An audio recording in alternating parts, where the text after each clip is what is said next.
Assalamualaikum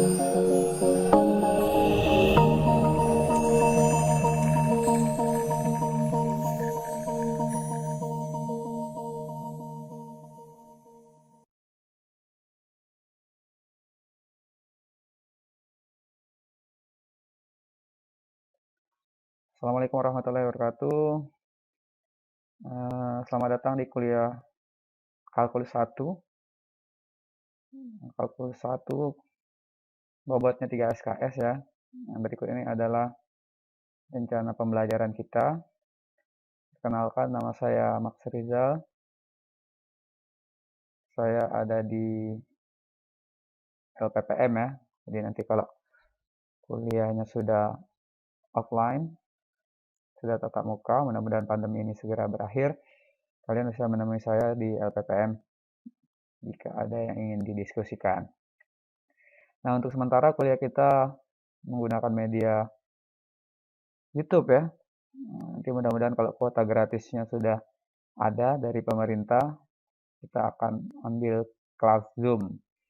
Jadi nanti mahasiswa dan dosen bisa berinteraksi lewat Zoom dengan kuota itu. Kita mulai saja. Di perkuliahan ini biasanya yang pertama kali kita bahas adalah kesepakatan antara mahasiswa dan dosen yang tertuang dalam rencana pembelajaran semester. Oke, sebelumnya saya ingatkan kembali, jangan lupa selalu menggunakan masker ya, seperti yang saya pakai ini dimanapun Anda berada, sampai benar-benar pandemi ini berakhir ya. Apa sih kalkulus itu? Nah, ini bisa dilihat dari deskripsi mata kuliahnya, yaitu ada kaitannya dengan matematika yang isinya antara lain tentang sistem bilangan real. Bilangan real ini artinya bilangan nyata. Kita bisa mencaca 1, 2, 3, dan seterusnya. Atau nanti diperluas menjadi bilangan negatif dan positif ya. Intinya bilangan nyata lah. Bisa juga koma-koma dan sebagainya. Kemudian ada topik pertidaksamaan, fungsi, limit, fungsi, turunan, dan integral. Jadi saya rasa ini sebenarnya kalkulus 1 sudah tidak asing lagi ya, karena ini baru sesi 1 ya. Tidak asing lagi di benak kalian karena sudah pernah diperoleh di jenjang sebelumnya.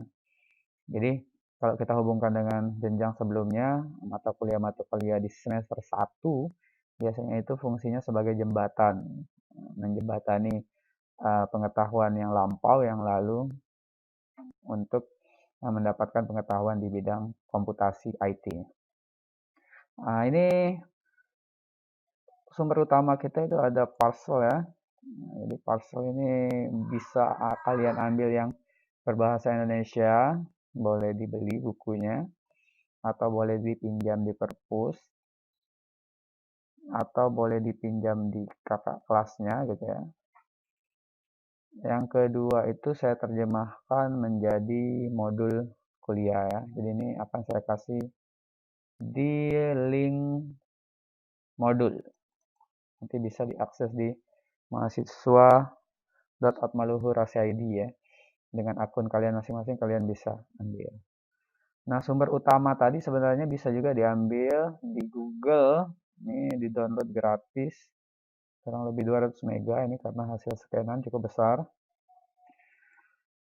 Cuma biasanya mahasiswa Indonesia kurang suka karena bahasanya Inggris ya. Tapi bagi mau yang ingin belajar bahasa Inggris lebih gitu ya, bahasa Inggris science, mathematics and science itu biasanya lebih sederhana.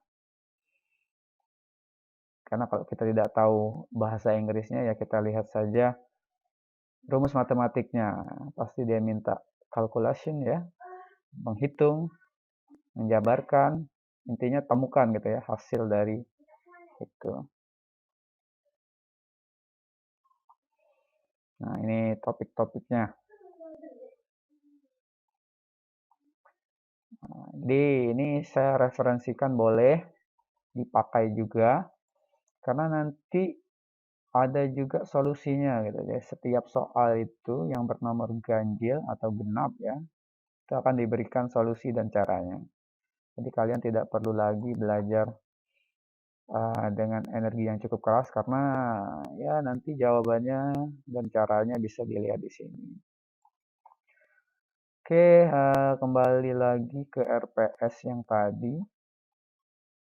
Ini ya. Jadi yang kita pelajari itu tujuannya adalah mampu menganalisa, memahami dasar matematika pada topik turunan dan integral. Jadi kunci utamanya itu nanti pada turunan dan integral. Deskripsinya tadi dia meliputi sistem bilangan real, pertidaksamaan fungsi, limit fungsi, turunan, dan integral. Jadi biasanya kenapa sih kita harus belajar beberapa subbab ini? Biasanya bab-bab ini memotivasi mata kuliah berikutnya, seperti sistem bilangan real. Di dalamnya ada konsep himpunan. Ini sangat berhubungan dengan konsep database pada ilmu komputasi ya. Jadi nanti Anda membuat banyak program akan membutuhkan banyak database. Fungsi gitu ya. Fungsi ini biasanya pada komputasi itu menghubungkan antara database yang ada. Database A ke B gitu, database nama ke alamat, alamat ke nomor handphone, itu berupa fungsi. Fungsi sederhana. Kalau fungsi yang lebih canggih ya banyak ya, misalnya contohnya adalah pemindaian wajah gitu ya. Jadi kalau sekarang itu kan absennya tidak perlu lagi manual, tinggal sodorkan wajah Anda, nanti dia akan kedetek. Itu sebenarnya memasangkan database wajah Anda dengan real time wajah yang kita pakai gitu ya. Atau bisa juga ini ya, kalian kan punya smartphone ya, yang rata-rata sudah bagus ya. Biasanya kan menggunakan password sidik jari. Nah, itu sebenarnya konsep penerapan fungsi juga. Jadi bagaimana sidik jari Anda secara real time akan dipasangkan dengan database sidik jari itu sendiri. Nah, media pembelajarannya adalah komputer, Google Classroom, video pembelajaran YouTube ya. Mata kuliah prasyaratnya tidak ada karena ini baru di awal. Nah, ini kira-kira yang akan dikerjakan di 14 minggu ke depan dengan 16 minggu ke depan, dengan duanya adalah ujian tengah semester dan ujian akhir. Ini yang kita lakukan di pertama, info perkuliahan, sistem bilangan real, pertidaksamaan, sistem koordinat, pertambahan jarak ya. Kemudian ada ininya juga nih, yang ketiga dan keempat akan dijabarkan di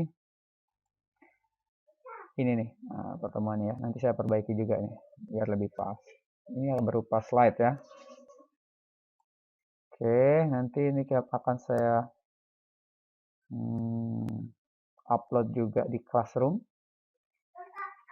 atau juga di WA Group ya. Jadi banyak nih. Medianya banyak, WA Group ada, Classroom ada. Tapi yang harus benar-benar aktif di Classroom ya. Karena berbagai tugas kita akan kumpulkan di Classroom itu. Jadi kalian juga harus belajar merespon gitu ya, menjawab soal-soal dari Classroom itu. Jadi kalau saya tugaskan di situ, nanti dikerjakan, jawabannya juga dikirim balik lewat Classroom ya. Itu nilainya akan lebih gampang terrekod. Oke, itu ya.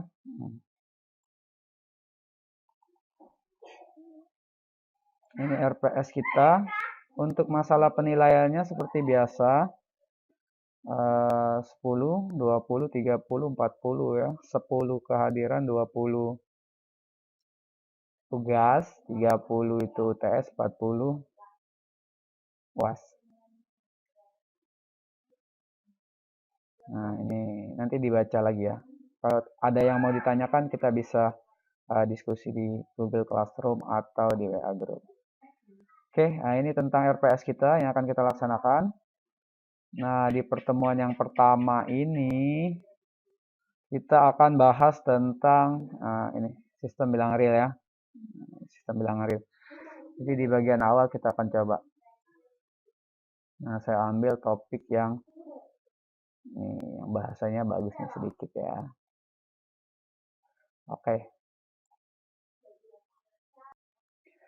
Oke, ini tentang bilangan bulat ya. Integer dan rational number, bilangan-bilangan rasional. 1, 2, 3, 4, 5, 6, 7, dan seterusnya, itu namanya bilangan bulat, integer.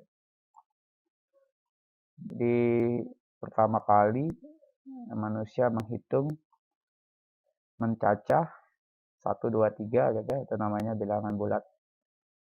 Dan kadang-kadang kalau dimulai dari 1 sampai seterusnya, itu namanya bilangan asli, natural ya, natural number.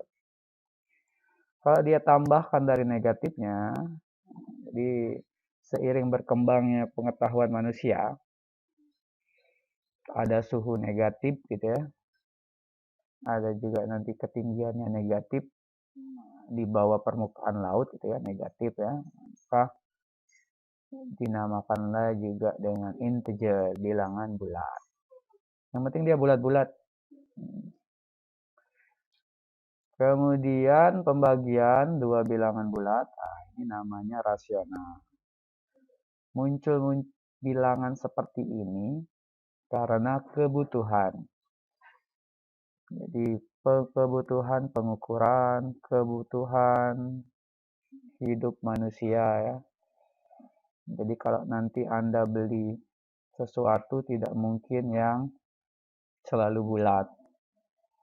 Bisa 2,5. Nah, muncul juga angka akar. Ini juga akibat dari pengukuran. Jika kita buat segitiga siku-siku dengan sisi tegak dan datarnya 1, maka muncullah angka irasional ya.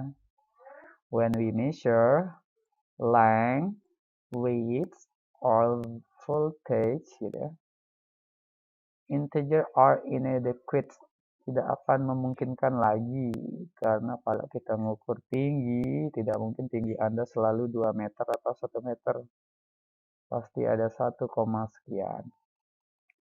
Nah, ini yang kita pelajari nih ya, terlalu gampang ya. Nah, ini rational number, irasional, rasional tadi pecahan, yang paling gampang dia pecahan, misalnya 16 bagi 3, ini rasional. 15 juga termasuk rasional karena bisa dibuat dari 15 dibagi 1, atau bisa juga dibuat 30 dibagi 2. Oke, jadi itu jenis-jenis bilangan. Nah, yang ingin kita pelajari lebih detail itu adalah real number-nya. Kalau tadi kita punya natural number gitu ya. Kita punya diagramnya di bawah ya. Nah, ini deh. Bilangan asli yang isinya adalah 1, 2, 3 gitu ya, dan seterusnya. Maka ini punya ruang yang lebih besar yang dinamakan dengan integer kalau kita ukutkan negatifnya dan kawan-kawan. Jadi ini kalau di jenjang sebelumnya namanya himpunan ya, ini diagram. Nah, yang lebih besar lagi bisa masuk rasional. Jadi bisa juga 2, tadi ya 3. 3 itu diambil dari 6 dibagi 2. Bisa kan? Nah, jadi masuk. Kemudian himpunan yang lebih besar lagi, ini namanya irasional. Bilangan akar. Ini akar berapa misalnya? Akar 2. Nah, kumpulan dari semuanya ini, nah itu baru namanya bilangan real. Jadi bilangan yang ada di dunia nyata yang bisa kita temui tadi kalau mau membeli sesuatu, mengukur banyaknya orang suatu tempat, mengukur berat dan sebagainya. Tapi apa kita pakai itu? Oke, kemudian nih perulangan dan bukan perulangan desimal ini punya sifat-sifat yang bagus gitu ya, yang kelihatannya seperti desimal yang tidak berulang gitu ya, yang berulang itu akan menjadi bilangan rasional ya. Ini sifatnya. Desimal-desimal yang berulang gitu ya, itu bisa menunjukkan dia suatu bilangan rasional. Kelihatannya dia seperti irasional, tetapi ternyata dia adalah bilangan yang rasional. Rasional tadi adalah bilangan pecahan ya, yang bisa dibentuk dari A dibagi B. Ya. Jadi itu yang kita pelajari. Nah, di bagian awal ini cukup mudah ya. Nanti akan saya kasih juga bahan yang berbahasa Indonesia. Tapi yang bahasa Inggris ini juga kalau bisa dilihat ya, mungkin beberapa tugas nanti akan saya screenshotkan dari e-book ini. Jadi siap-siap buka Google Translate sedikit seperti ini ya. Nah, ini misalnya ini akan saya tugas nih. In a problem 1 until 16 simplifies of much as possible. Sederhanakan jika mungkin. Ini kan kayak anak SD nih. Jadi topiknya sederhana. Jadi di pertemuan awal dicoba nomor 1 sampai berapa nih maunya? 10 ya. 1 sampai 10. Nanti di foto dikirimkan di classroom ya. Kalau nanti bingung cara mengirimkan di classroom boleh di Japri ya. Oke, demikianlah penjelasan singkat ini. Kita akan teruskan di classroom. Mudah-mudahan minggu depan kita sudah bisa pakai Zoom ya. Jadi Anda akan merasa kuliah seperti biasa. Oke, demikianlah saya akhiri. Assalamualaikum warahmatullahi wabarakatuh.